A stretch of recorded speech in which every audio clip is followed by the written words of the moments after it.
Maybe he won't fuck me over. Well, we'll see. Yeah.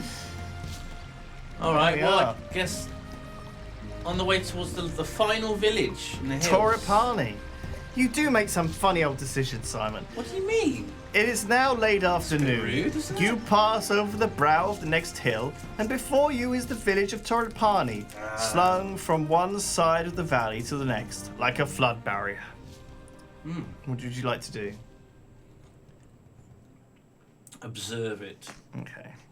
Torripani is a village of the Sfin, an aggressive-looking race of man-orcs. You might expect their village to be rowdy, but it seems strangely quiet. Mm-hmm. Sure it does. I mean, you remember what Gladranger said? Whatever his name was. Vic. Ask for Vic if you get into trouble. Yeah. You enter the village. There is a definite air of depression hanging over the place. The Sfins are going about their business slowly and miserably and pay you no heed. You sit yourself down on a tree stump in the very center of the village to consider your options. Let's have a talk to some of the villagers. Okay. What's up, villagers? You spy a group of Sfins sitting outside a low hut and you walk over and sit yourself down. They are discussing a friend, apparently killed in the night by an assassin's curved blade. Oh shit, son. I met this assassin. You remark, boldly interrupting. I killed him. The Sfin spits a gob of green goop onto the ground. You do good, but you're one day late for us. Another Sfin bangs his hand down on the table. But with Ash dead, who saved Tia? Who is Tia? A flower.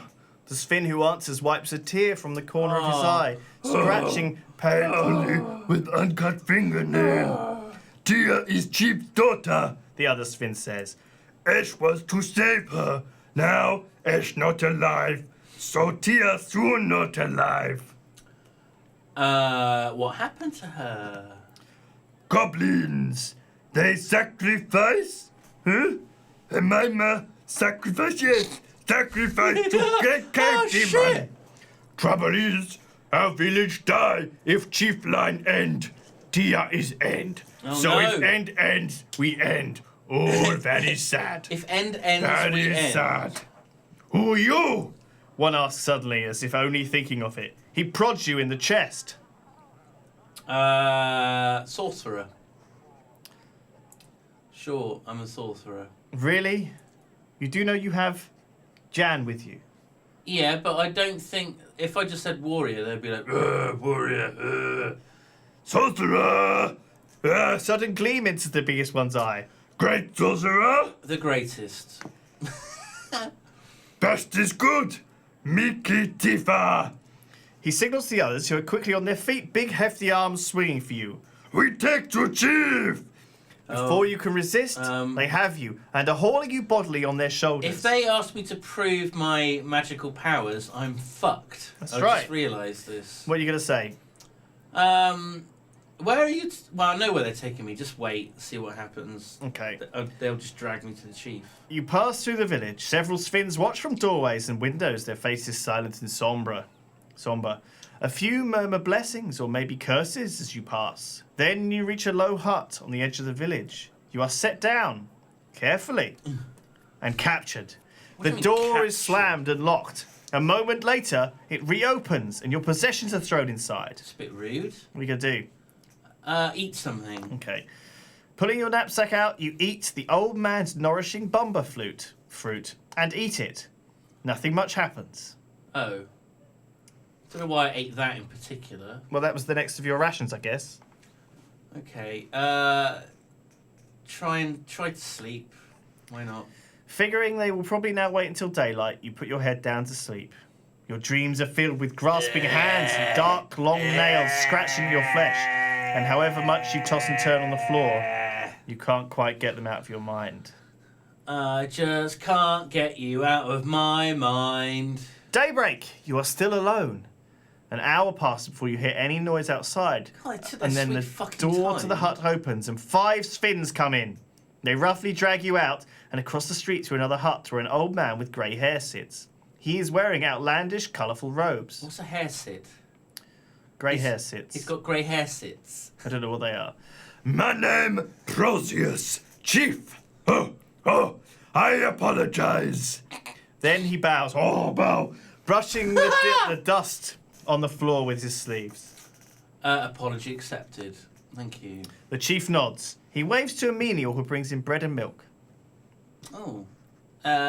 Let's eat. Gratefully, you bolt down the meal. It does not seem poisoned, and it nourishes you. The bowl is removed, and the chief squats down in a pool of cloth.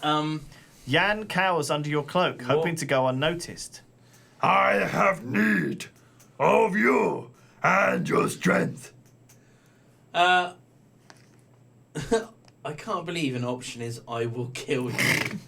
Gee, that doesn't seem to be a good thing to say.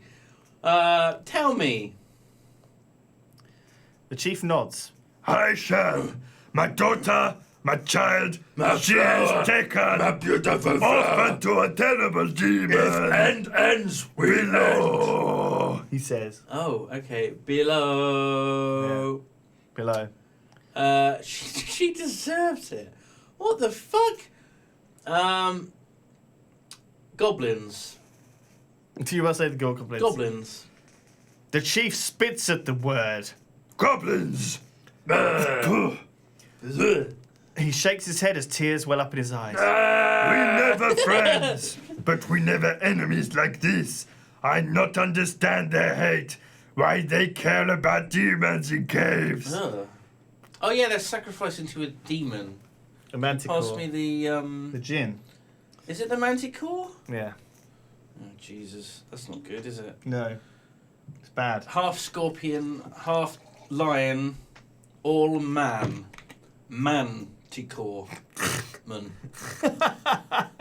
Manticore. I will save her. I don't want I talk like this. The chief wipes Yes. away a tear with a clawed finger. He gestures to the other Sphinx, who, taking no chances, grab you by the arms and haul you to your feet. You are being taken to The a cave. crack in the ground. They're literally just going to toss me in there. You saved daughter of Chip. No! You are led along a short pathway through the forest to a crack in the ground. One Sphinx has brought a rope and another a basket. I have a rope and a basket. They are preparing to lower you down into the pit of the earth itself. Take the adventure. Let's fucking do this. Let's fucking do this, motherfuckers. You wait until they are ready, then step into the basket. The chief nods to you with respect. Watch the darkness. He declares as they lower you down. From your shoulder, Jan murmurs. Oh god. We're in trouble now! He shivers. You don't realise you can't use magic with me around, and I'm not going anywhere. You hit the floor with a thud and peer into the darkness. Your eyes can make out nothing, but a slight breeze suggests endless space in all directions. You are blind, helpless, trapped. Something clatters to your feet from above. One of the Sphinx shouts something down to you. Feel around on the ground.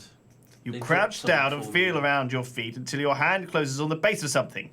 It is a dry wood torch. Something else falls from above and strikes you on the head.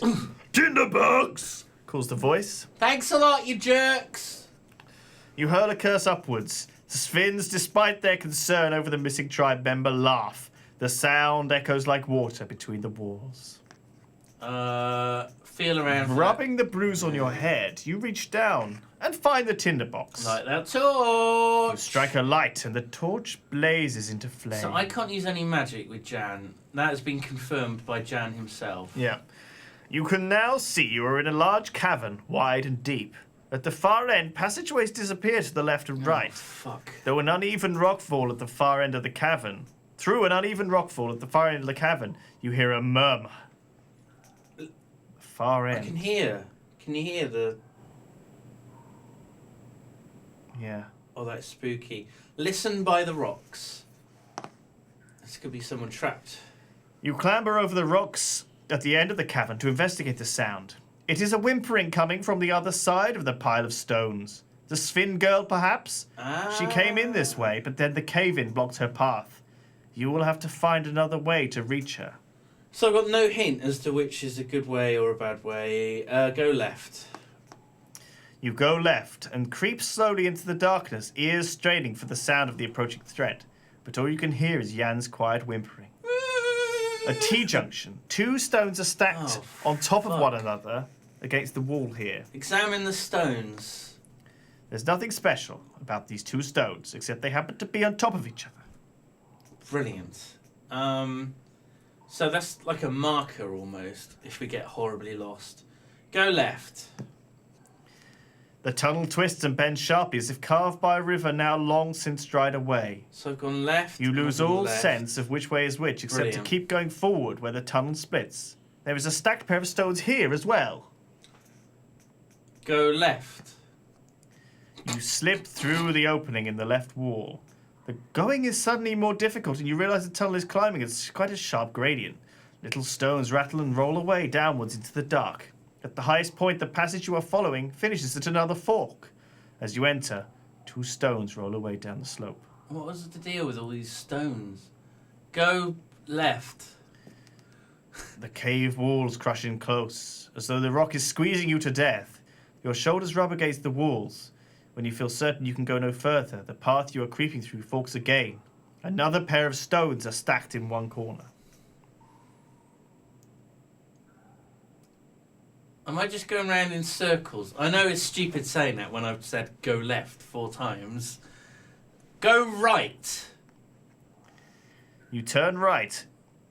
You walk down the passage for several minutes, then slip on some dirt, and the ground beneath your feet gives way. You plunge into a hidden pit Oh. and land on something soft. Oh my god, it's going to be the girl, and I just killed her by landing on. Oh my god. A lucky escape. Sure, a lucky escape. Or maybe not. Whatever it is you've landed on is moving. And what's more, it's hissing. You are in a pit of snakes. No! Why did it have to be snakes?